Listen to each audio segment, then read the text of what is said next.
Hello, ഇന്ന് വൃശ്ചികം 1, ഒരു ഭക്തിയുടെ മാസം എന്നൊക്കെ പറയാം. അപ്പോൾ രാവിലെ എണീറ്റ് കുളിച്ച് ഒരു ചായം കുടിച്ചിട്ട് അമ്പലത്തിൽ പോകാനുള്ള പരിപാടിയാണ്. അനുമ്പ് വിളക്ക് കത്തിക്കാനിരുന്നപ്പോൾ പാറും കൂടെ വന്നയാ. രാവിലെ സ്മേര വന്നിട്ടുണ്ട്. എനിക്ക് ഇഷ്ടമുള്ള ഒരു സംഗതിയും കൊണ്ടാണ് വന്നത്. അത് ഞാൻ വഴിയെ പറയാം. നമ്മുടെ വീടിന്റെ തൊട്ടടുത്താണ് കുത്താപ്പാടി ശ്രീധർമ്മ ശാസ്താക്ഷേത്രം.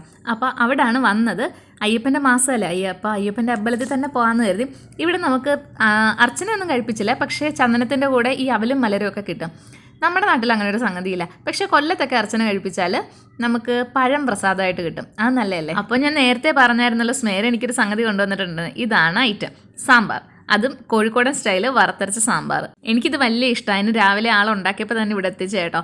ഇവിടെ ഭാഗ്യത്തിന് ഇഡലിയായിരുന്നു ബ്രേക്ക്ഫാസ്റ്റ്. അപ്പോൾ രണ്ടും കൂടെ അടിപൊളി കോമ്പിനേഷൻ ആണല്ലോ. നമ്മുടെ നാട്ടിലെ സാമ്പാർ ഇതും കൂടെ ഒരുപാട് വ്യത്യാസമുണ്ട്. പിന്നെ തീയലുമായിട്ട് ചെറിയൊരു ബന്ധമുണ്ട്. ഈ വെണ്ടയ്ക്ക കണ്ടോ, ഇതിങ്ങനെ കടിച്ചു തന്നെ നല്ല രസമായിട്ട് ഈ സാമ്പാറിനകത്ത്. അപ്പോൾ നമ്മുടെ വീഡിയോ ഇഷ്ടപ്പെട്ടാൽ ചാനലൊന്ന് സബ്സ്ക്രൈബ് ചെയ്യുക, ലൈക്ക് ചെയ്യുക. ബൈ.